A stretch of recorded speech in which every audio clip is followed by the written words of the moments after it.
Welcome back to My Awesome Empire.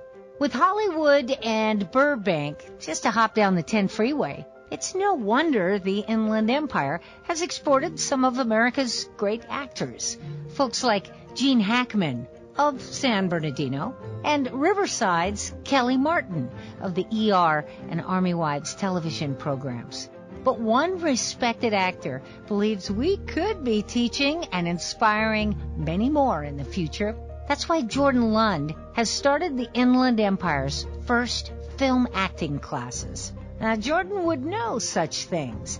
He's known for his acting on television shows like Star Trek, ER, and NYPD Blue, movies like Speed, Awake, and Lockup, and co-starring appearances with Sylvester Stallone, Nicolas Cage, Samuel L. Jackson, and so many more. So Cal State San Bernardino communications student Amanda Fernandez took a trip to Riverside and asked Jordan Lund what inspired him to act. A few things, actually. When I was a little kid, my parents taught me at 2 years old how to say I want to be a brain surgeon when I grow up. And my brother became a doctor, but I became an actor because what I was doing was learning my first line of dialogue as opposed to actually becoming a medical professional in the future, because I hate the sight of blood. I don't want anything to do with operating rooms. I liked to show off when I was a kid, but I think the thing that really inspired me was in Miami, where I grew up, my mother used to take me to a theater called the Coconut Grove Playhouse, which actually I got an email from their foundation today because it's been closed since 2006 in disrepair. It was built in 27. It was a gorgeous, gorgeous theater. All these Broadway touring shows would come through, and I would get to see these great actors doing these plays. My mother took me to see Charlton Heston in A Man for All Seasons and Liza Minnelli and Elliot Gould for a million years ago. And it was so much fun to watch them. I knew it's probably something that I might like to do. And then eventually, I guess my first play was when I was 14, 15 years old. In junior high school, I found out I liked acting instead of going to school. It was easier and a lot more fun, and I was better at it. What project are you most proud of? There was a company that I worked with in New York at the New York Shakespeare Festival, the Public Theater, where we did 3 Shakespeare plays for the New York City Board of Education and high schools, and we did it on Broadway at the Belasco Theater for about 9 months. So we played 3 Shakespeare plays, As You Like It, Romeo and Juliet, and Macbeth, in rotating repertory for 9 months. And about 400,000 New York City students got to see a Shakespeare play on Broadway. And we did most of those performances in the mornings, which was really tough, doing 2 shows of Macbeth and being done by 2 in the afternoon. That was crazy. But I felt like I turned 30 when I did that I was finally serving an apprenticeship at my work. And everybody really pulled for everybody else. What would you describe as the biggest struggle in your career?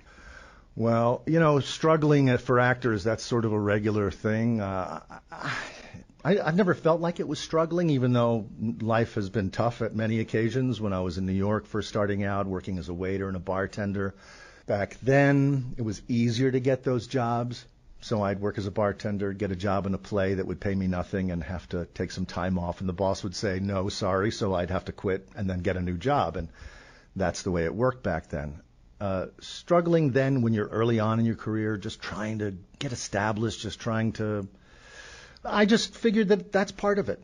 You work hard, you have to sacrifice certain things, you don't get certain things.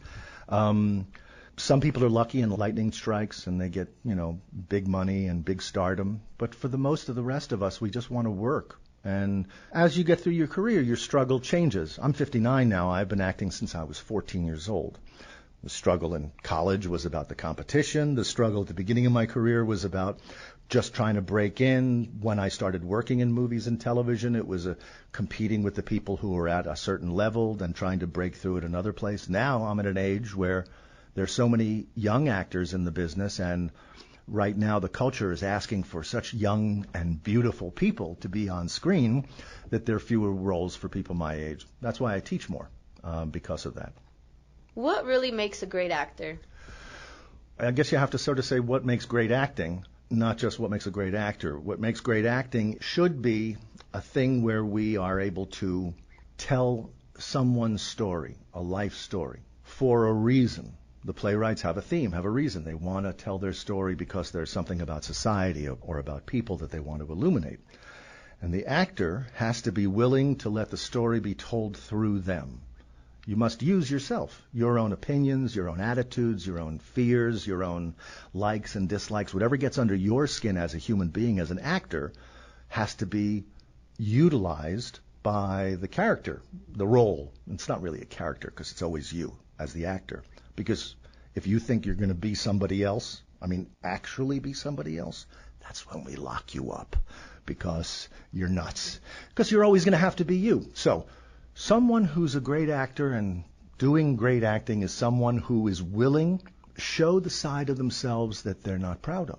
We all want to be heroes. We all want to be very, strong and always making the right decision. But who knows what we really are? And the willingness to show that. For instance, I give this example all the time in class. I've been doing it for years. Let's say somebody comes busting in the room with a gun, bullets blazing, and I'd like to think, I could be a hero, and I'll disarm him and grab the gun, put my foot on his neck, and call the cops with my cell phone in the other hand, and assure everybody and comfort everybody in the class that we're okay. What I actually might do, I don't know, because this has never happened to me. I might grab you and use you as a shield until your body was completely riddled with bullets, and then grab her and then him and then her and then crawl under a chair and start sobbing and begging for my life. See, I don't know which one would happen because it's never happened to me.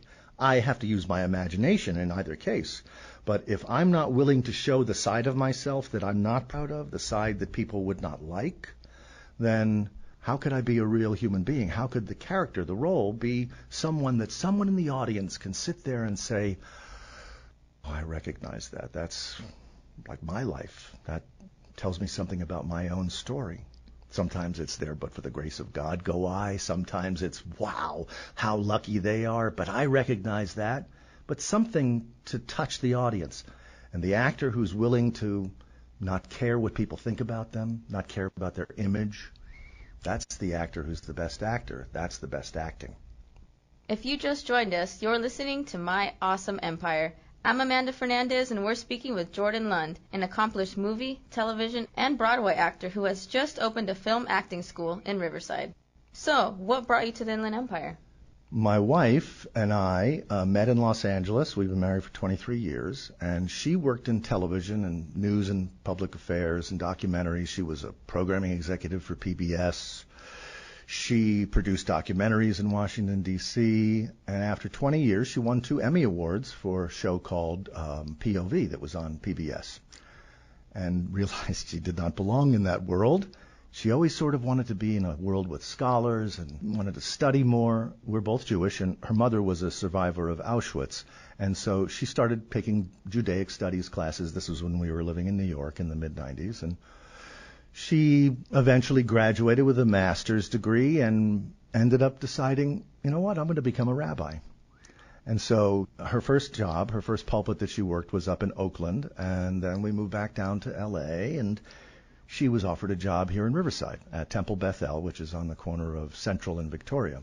And she's the rabbi there, and we live in the wood streets near Riverside Community College, and we've been here since 2008. Tell us about the acting classes you're bringing to the Inland Empire.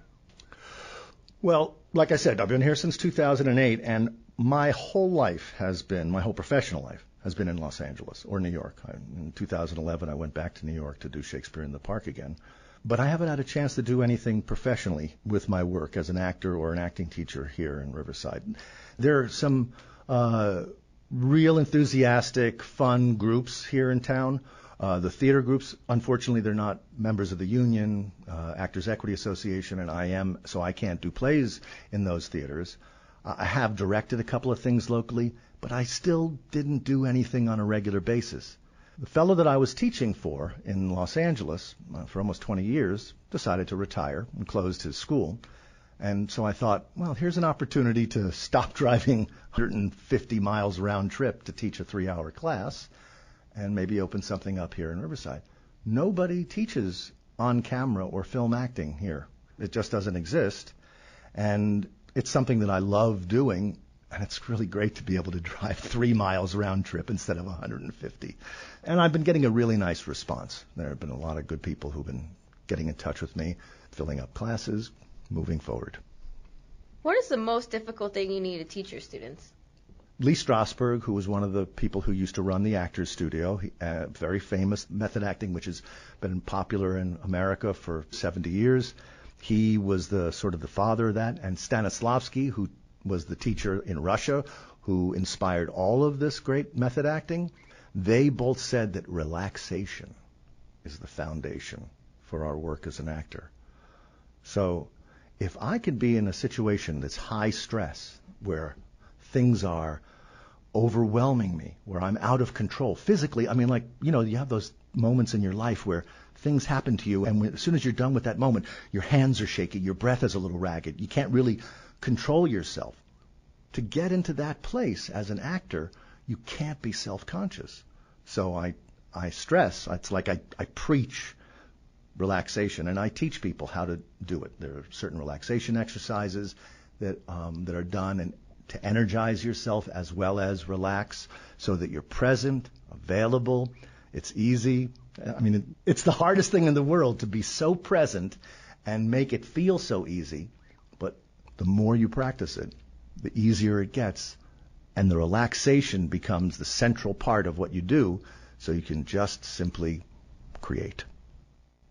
Why is great acting, or better yet, great theater, so important to our culture? It's like all of the arts that are important, because we reach for something bigger than ourselves, I think, when we try to create art. I don't want it to be some kind of mysterious philosophical thing. The fact is that art, it heals us.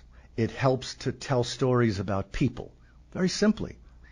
And when the actors are willing to do what I've said, sacrifice and tell the stories using themselves and giving them up, the people in the audience, like I mentioned before, can sit there and be moved by it. Their lives can be changed by it. At a very, very high level, acting can be a spiritual experience. Now, most of the time it's really just entertainment, but that's why I always try to hold the bar up as high as I can for myself, as high as I can for my students, so that we try to do the best possible work so that we can be there to tell the stories for our audience.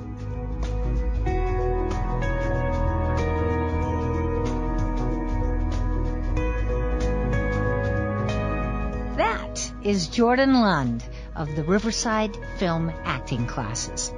You're listening to My Awesome Empire.